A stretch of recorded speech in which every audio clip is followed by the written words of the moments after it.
देवादिदेव भगवान महादेव शिव और जगत जननी मां जगदम्बा के चरणों में नमन करते हुए आज मुजफ्फरनगर से आए हुए अपने शेरों के साथ बैठकर मां जगदम्बा डासना वाली के चरणों में बैठकर आज एक संदेश सारे हिंदुओं को मैं देना चाहता हूं। मैं हिंदुओं को बताना चाहता हूं, हार जीत क्या चीज वीरता की पहचान समर है और सच्चाई पर कभी हार कर नहीं हारता नर है। महाभारत का एक छोटा सा किस्सा, कर्ण के जीवन का अंतिम युद्ध। जब कर्ण अपने जीवन के अंतिम युद्ध पर चलते हैं तो उनके सबसे विकट शत्रु, जो उनके सबसे बड़े प्रशंसक भी थे भगवान श्री कृष्ण, आज उनके खिलाफ, आज कर्ण के विरुद्ध अर्जुन के सारथी हैं। कर्ण के अंतिम युद्ध से पहले भगवान श्री कृष्ण अर्जुन से एक बात कहते हैं।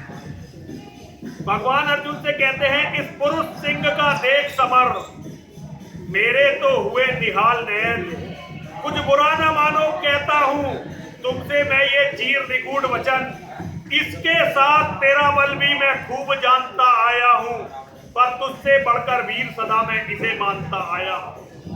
और आज तो देख चरम वीरता, यही सोचता हूं मन में, है भी कोई जो जीत सके इस अतुल धनुर्धर को रण में।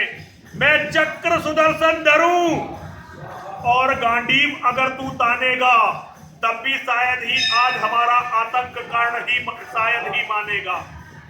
मैं चक्र सुदर्शन धरूं और गांडीव अगर तू तानेगा, तब भी शायद ही कर्ण आज आतंक हमारा मानेगा। यह नहीं देह का बल केवल, अंतर नभ के भी विवस्वान है, किए हुए मिलकर इसको इतना प्रचंड जाज्वल्यमान। सामान्य पुरुष यह नहीं, कोई तपोनिष्ठ व्रतधारी है और व्यतिका पुंज यह मनुज, ज्योतियों के जग का अधिकारी है, ज्योतियों के जग का अधिकारी। कर रहा काल सा घोर समर, जय का अनंत विश्वास लिए, है घूम रहा निर्भय जाने, भीतर क्या दिव्य प्रकाश लिए। जब भी देखो आंख सामने गड़ी हुई अरिजन पर है, भूल गया कि एक चीज इसके अपने भी तन पर है। यह नहीं देह का बल केवल, अंतर नभ के भी विवस्वान है, किए हुए मिलकर इसको इतना प्रचंड जाज्वल्यमान। सामान्य पुरुष यह नहीं, कोई तपोनिष्ठ व्रतधारी है और व्यतिका पुंज यह मनुज, ज्योतियों के जग का अधिकारी है, ज्योतियों के जग का अधिकारी है।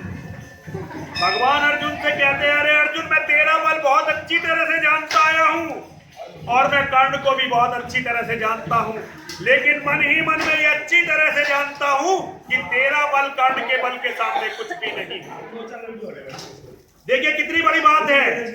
और भगवान क्या कहते हैं? भगवान कहते हैं कि मैं चक्र सुदर्शन धरूं और गांडीव अगर तू तानेगा। कौन कह रहे हैं? भगवान श्री कृष्ण कह रहे हैं और अपने सबसे बड़े शिष्य से कह रहे हैं। जिस भगवान की इच्छा मात्र से धरती पर प्रलय आ सकती हो, आज वो एक ऐसे व्यक्ति के लिए जिसके पास कोई भी दिव्य अस्त्र नहीं है, जो कवच कुंडल के साथ पैदा हुआ, लेकिन देवताओं का राजा जिसके कवच कुंडल को छल से हर कर ले गया, जिसके पास एक अग्नि नाम की शक्ति इंद्र की दी हुई थी, लेकिन कल रात वो घटोत्कच पर भगवान श्री कृष्ण ने स्वयं चलवा दी।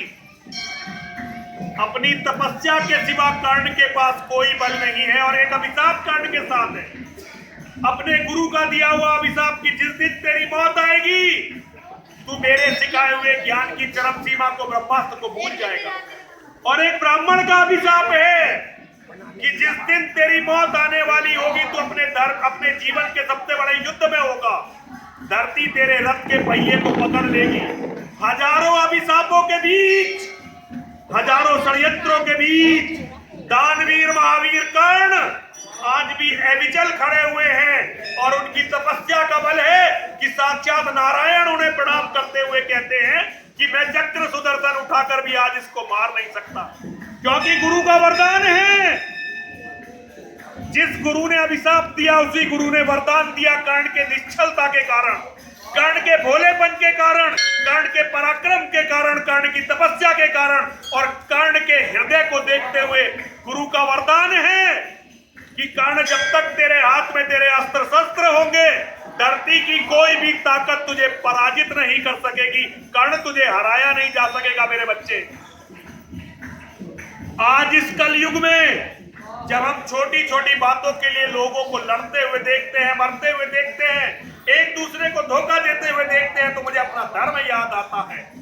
एक दिन इसी कर्ण से भगवान श्री कृष्ण ने कहा था कि कर्ण, मैं तुझे सारी धरती का साम्राज्य दूंगा यदि तू दुर्योधन को छोड़ दे। तो भगवान से मना कर दिया था कर्ण ने और अपने छोटे भाइयों के लिए कहा था, बस एक विनय है मधुसूदन। अरे कृष्ण, मैंने तुम्हारी बात नहीं मानी, लेकिन एक विनय मैं तुमसे करना चाहता हूं। बस एक विनय है मधुसूदन, मेरी यह जन्म कथा गोपन मत कभी युधिष्ठिर से कहिए, जैसे हो इसे दबा रहिए। वे जान इसे यदि जाएंगे, सिंहासन को ठुकराएंगे, साम्राज्य न कभी स्वयं लेंगे, सारी संपत्ति मुझे देंगे, मैं भी इसे न रख पाऊंगा, दुर्योधन को दे जाऊंगा।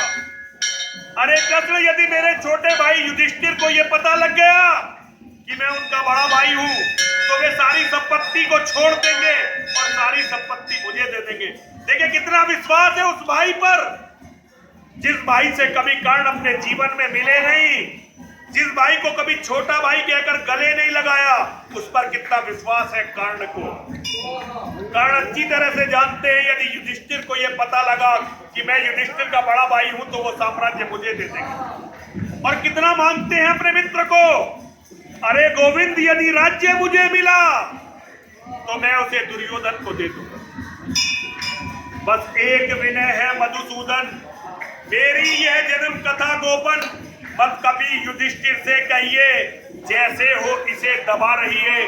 वे जान इसे यदि जाएंगे, सिंहासन को ठुकराएंगे, साम्राज्य न कभी स्वयं लेंगे, सारी संपत्ति मुझे देंगे, मैं भी इसे न रख पाऊंगा, दुर्योधन को दे जाऊंगा, पांडव वंचित रह जाएंगे, दुख से छूट न पाएंगे। अच्छा अब चला प्रणाम आर्य, हो सिद्ध समर के शीघ्र कार्य, रण में ही अब दर्शन होगा, बाणों से चरण स्पर्शन होगा।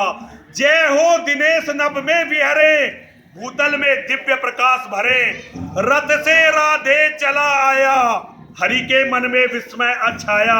बोले वीर सतबार धन्य, तुझसा न वीर कोई अनन्य, तू कुरुपति का ही नहीं प्राण, धरती का है भूषण महान, धरती का है भूषण महान।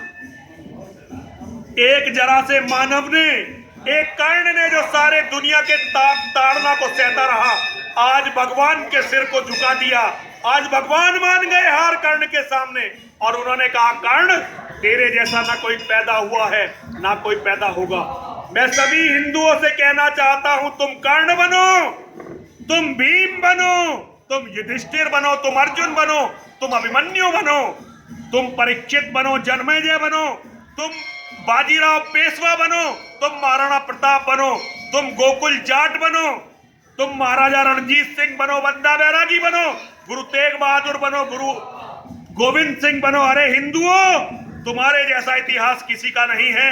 अपने इतिहास को जानो और इतिहास की तरफ चलो, धर्म की तरफ चलो। जरा 3 बार सभी मेरे साथ बोलेंगे, बोलिए हरे हरे।